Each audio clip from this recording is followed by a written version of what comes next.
اعوذ باللہ من الشیطان الرجیم بسم اللہ الرحمن الرحیم یا ایہا المدثر قم فانذر وربک فکبر وثیابک فطہر والرجز فہجر ولا تمنن تستکثر ولربک فاصبر۔ یا ایہا المدثر، اے لحاف اوڑھ کر بیٹھنے والے، لحاف میں لپٹے ہوئے یا کمبل میں لپٹے ہوئے، قم فانذر،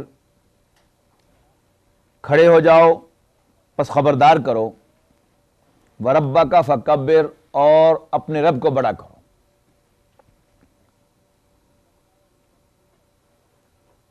کبر یکبر تکبیرا کہ معنی ہے کسی کو بڑا کرنا، صغر یصغر تصغیرا کسی کو چھوٹا کرنا۔ تو تکبیر کے معنی جو ہیں وہ ہے کسی کو بڑا کرنا، نہ کہ صرف اللہ اکبر کہنا۔ کسی کو بالفعل بڑا کرنے کا پہلا سٹیپ کیا ہے کہ زبان سے اعلان کیا جائے کہ وہ بڑا ہے، لیکن اس پر بس نہیں ہے۔ سورہ صف میں کل ہم نے پڑھا تھا کہ کیوں کہتے ہو جو کرتے نہیں ہو۔ اللہ تعالیٰ کی تسبیح تو اس کائنات کی ہر چیز کر رہی ہے۔ اللہ نے مسلمان کو، مومن کو اس لیے پیدا نہیں کیا کہ صرف وہ اسے زبانی تسبیح سے ٹرخا دیے، نہیں، بلکہ باقی کائنات تو صرف تسبیح کرے گی، جبکہ بندہ مومن اللہ کو بالفعل بڑا کرنے کے لیے تن من دھن لگائے گا، جو بن پڑے۔ یعنی بالفعل اللہ کو بڑا کرنا یہ تو ہمارے بس میں نہیں ہے، وہ تو جب اللہ کو منظور ہوگا سو ہوگا۔ ہم مکلف کس چیز کے ہیں؟ اس کی جد و جہد کا۔ تو حضور صلی اللہ علیہ وسلم کو یہ بات گویا بالکل ابتدا ہی میں بتا دی گئی تھی کہ آپ کا گول کیا ہے، اور جو انشاءاللہ کل ہم پرسوں پڑھیں گے سورۃ الضحیٰ کے ضمن میں دوبارہ، پہلے بھی میں اس پر بیان کر چکا ہوں کہ نبی اکرم صلی اللہ علیہ وسلم نے دو چیزیں جو ہیں وہ آپ کی زندگی میں بڑی اہم ہیں۔ ایک ہے حضور صلی اللہ علیہ وسلم کا اللہ کے سوا کسی کو نہ پکارنا، کسی کو سجدہ نہ کرنا۔ اس پر تو ایسا معلوم ہوتا ہے کہ حضور صلی اللہ علیہ وسلم پہلے ہی دن سے بالکل کلیئر، کرسٹل کلیئر، کہ کبھی غلطی سے بھی کسی بت کو سجدہ نہیں کیا، ثابت ہی نہیں ہوتا۔ اسی طرح جو مورل ویلیوز ہیں، سچائی ہے، دیانت ہے، وعدے کی پاسداری ہے، اس میں بھی معلوم ہوتا ہے کہ حضور صلی اللہ علیہ وسلم was very clear, he never made a mistake۔ لیکن انسان کی خدمت، انسان کا درد تو حضور صلی اللہ علیہ وسلم کے ہاں پہلے ہی دن سے نظر آتا ہے، لیکن ایسا معلوم ہوتا ہے کہ حضور صلی اللہ علیہ وسلم انسان کی خدمت میں مختلف چیزوں کو ٹرائی کرتے رہے۔ جو بھی معروف انداز تھے خدمت کے وہ سارے کر کے دیکھ لیے، لیکن معلوم ہوا کہ آپ کچھ کر نہیں پائے۔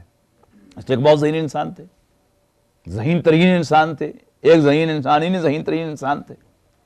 بہت جلدی پہچانا کہ نہیں، جو میں کرنا چاہتا ہوں وہ نہیں کر پا رہا، کسی دھوکے میں نہیں آئے۔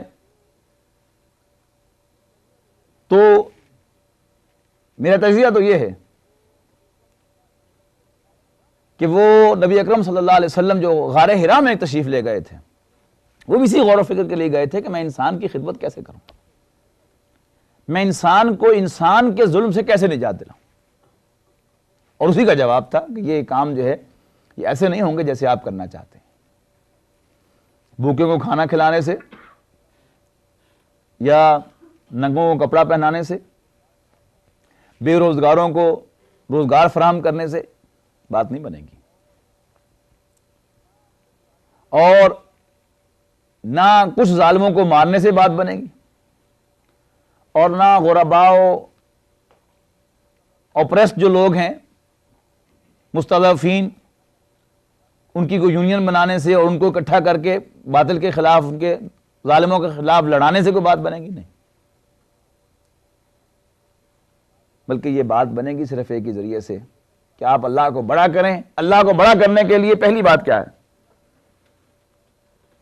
کہ صرف اللہ کو رب مانے، اقرا بسم ربک الذی خلق، کہ وہ جس کو تم خالق مانتے ہو، اس لیے کہ مکے کے لوگ قرآن مجید میں ہم بار بار پڑھ آئے اللہ کو خالق مانتے تھے، رب نہیں مانتے تھے، مالک نہیں مانتے تھے، تو بات کہاں سے شروع کی؟ اقرا بسم ربک الذی خلق۔ اب اسی سے بات آگے کنٹینیو ہو رہی ہے، یا ایھا المدثر قم فانذر وربک فکبر۔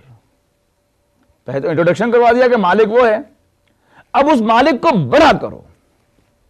اس مالک کی بڑائی جو ہے دنیا میں قائم ہوگی تو خود بخود عدل قائم ہو جائے گا۔ اس مالک کی بڑائی دنیا میں مان لی جائے گی عملی طور پر تو خود بخود انسانوں کی خدمت ہو جائے گی۔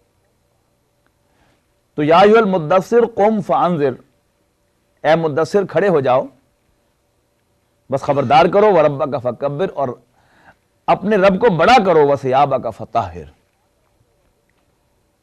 اپنے کپڑوں کو پاک رکھو، والرجز فہجر، اور ناپاکی سے دور رہو۔ اب یہ نجاست جو ہے یہ کپڑوں کی نجاست بھی ہو سکتی ہے، اسی بات کو کنٹینیو کیا ہو، لیکن اصل میں نجاست کیا ہے؟ شرک کی نجاست، کہ کوئی شائبہ اللہ کی ربوبیت میں کسی اور کو شریک کرنے کا نہ لانے دینا۔ اگر یہ گندگی شامل ہو گئی تو تمہاری ساری جدوجہد جو ہے وہ بیکار ہو جائے۔ تو شرک کی نجاست جو ہے یہ پاس نہ پھٹکنے پائے۔